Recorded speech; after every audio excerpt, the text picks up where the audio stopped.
Hello guys, welcome back to my channel AK@क्रिएटर्स। आज हम अपनी इस वीडियो में पंडित तानसेन के बारे में जानेंगे कि कैसे एक छोटा सा बालक तन्ना मिश्र एक बहुत बड़ा संगीतकार बन गया और वह अकबर के दरबार में कैसे पहुंचा और वो 9 रत्नों में कैसे शामिल हुआ।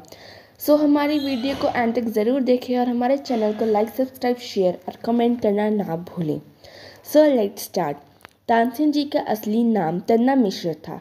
इनके पिता का नाम मकरंद पांडे था। तानसेन जी का जन्म 1532 ईस्वी में ग्वालियर से 7 मील दूर बेहट नामक गांव उत्तर प्रदेश में हुआ था।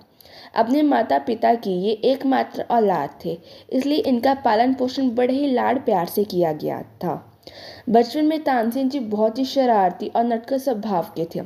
पशु पक्षियों की अलग अलग आवाज़ें निकालते थे, पेड़ों पर चढ़कर आवाज़ें निकालकर लोगों को डराया करते थे, हिंसक जानवरों की बोली निकालते थे। इसी बीच इनकी भेंट स्वामी हरिदास जी से हुई। तानसेन जी में कुदरती गुण देखकर स्वामी जी तानसेन को वृंदावन ले गए। वहां जाकर तानसेन ने 10 साल तक संगीत की शिक्षा ली। अपने पिता की हालत ठीक न होने का समाचार पाकर तानसेन वापस आ गए। मरने से पहले पिताजी ने तानसेन को कहा कि तुम्हारा जन्म मोहम्मद गौस के आशीर्वाद से हुआ है, तुम सदा उनकी आज्ञा का पालन करना। तब तानसेन स्वामी जी से आज्ञा लेकर मोहम्मद गौस के पास रहने लगे। कभी कभी तानसेन रानी मृगनयनी का गायन सुनने उनके मंदिर जाया करते थे। रानी भी तानसेन की संगीत प्रतिभा से परिचित हुई। तब रानी ने अपनी एक दासी हुसैनी से तानसेन की शादी करवा दी।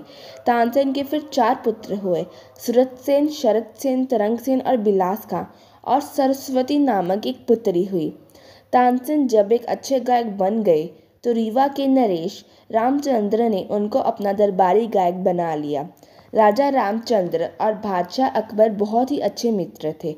अकबर संगीत प्रेमी था और संगीत को बहुत ही पसंद करता था, तो इसलिए राजा रामचंद्र ने तानसेन को उपहार के रूप में भेंट कर दिया। अकबर ने तानसेन को अपने 9 रत्नों में शामिल कर लिया। उसकी प्रतिभा को देखकर बाकी गायक उससे जलने लग पड़े। उन गायकों ने बादशाह को विनती की कि तानसेन से दीपक राग ज़रूर सुनना चाहिए। बादशाह को उनकी सलाह माननी पड़ी। बादशाह की जिद के आगे तानसेन को दीपक राग गाना पड़ा। तानसेन ने मना भी किया कि इसके प्रभाव ठीक नहीं होंगे, पर फिर भी बादशाह अकबर ने जिद पकड़ रखी थी। गाते ही गर्मी बढ़ने लग पड़ी और लोग वहां से भागने लगे। दीपक राग के कारण तानसेन का शरीर प्रचंड गर्मी से जलने लगा। कहते हैं कि तब उनकी पुत्री सरस्वती ने राग में गाकर पिता के जीवन की रक्षा की थी। तब बादशाह को बहुत पछतावा हुआ है कि पुत्री सरस्वती को अपने पिता को ठीक करने में 2 से 3 महीनों का वक्त लगा था और वो मेघ राग को तीनों टाइम पर सुनाया करती थी। घमंड में आकर तानसेन ने राज्य में घोषणा करवा दी कि तानसेन के बिना कोई नहीं गाएगा। अगर गाएगा तो उसका मुकाबला तानसेन से होगा, फिर हार जाने पर उसे मौत का दंड दिया जाएगा। इस वजह से कई ही गायक मारे गए। गायक बैजू बवारा तानसेन का समकालीन था। एक मुकाबले में उसने तानसेन को हरा दिया और उससे क्षमा कर अपनी उदारता का परिचय दिया। इससे तानसेन का घमंड चूर चूर हो गया और बैजू बवारा भी स्वामी हरिदास जी का ही शिष्य बना था। तानसेन जी ने कई रागों की रचना की, जैसे मियाँ की तोड़ी, मियाँ की मल्हार, मियाँ की सारंग और दरबारी कान्हाड़ा आदि।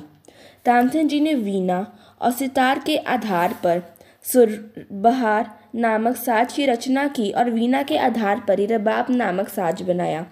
इस प्रकार तानसेन की प्रसिद्धि विश्व के कोने कोने में फैल गई।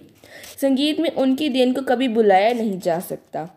सन 1585 ईस्वी में ये कलाकार इस दुनिया को सदा सदा के लिए अलविदा कह गया। अब हर साल ग्वालियर में उनकी याद में संगीत समागम करवाए जाते हैं।